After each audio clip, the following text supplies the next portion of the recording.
Kata korupsi berasal dari bahasa Latin corruptio atau corruptus. Korupsi memiliki arti beragam, yakni tindakan merusak atau menghancurkan. Korupsi juga diartikan kebusukan, keburukan, kebejatan, ketidakjujuran, dapat dikorupsi, tidak bermoral, penyimpangan dari kesucian, kata-kata atau ucapan yang menghina atau memfitnah. Definisi lainnya dari korupsi disampaikan World Bank pada tahun 2000, yaitu korupsi adalah penyalahgunaan kekuasaan publik untuk keuntungan pribadi. Ada beberapa korupsi yang ada di sekitar kita. Yang pertama adalah pemungutan liar atau pungli, kemudian nepotisme dan kolusi dalam rekrutmen. Yang ketiga adalah pemerasan, keempat adalah suap menyuap, dan gratifikasi.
Untuk cara mengatasi kasus korupsi, yang pertama adalah memperkuat penegakan hukum, transparansi, pendidikan anti korupsi,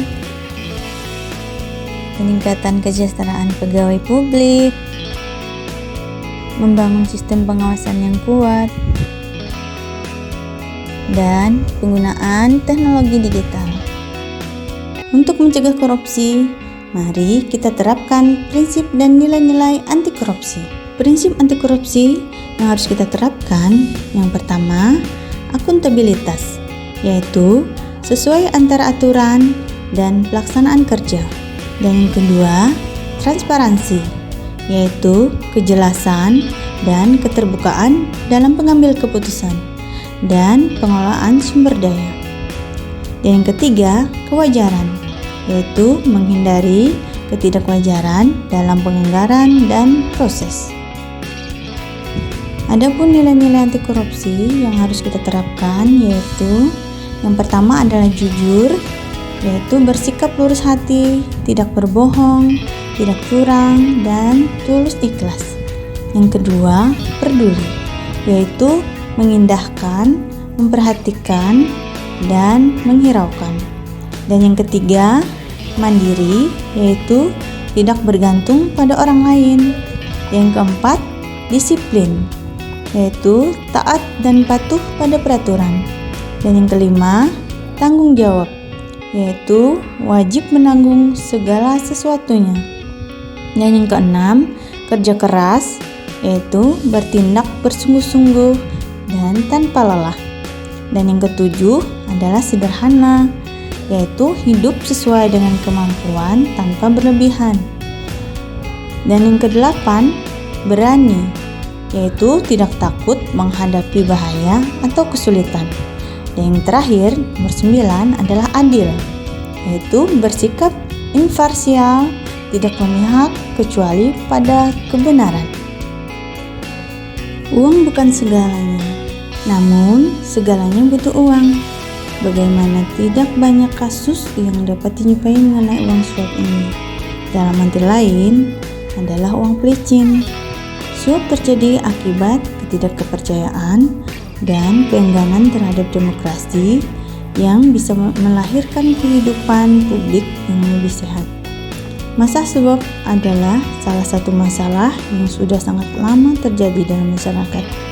Pada umumnya, suap diberikan kepada orang yang berpengaruh atau pejabat agar melakukan atau tidak melakukan sesuatu yang berhubungan dengan jabatannya. Orang yang beri suap biasanya memberikan suap agar keinginannya tercapai, baik berupa keuntungan tertentu ataupun agar terbebas dari suatu hukuman atau proses hukum.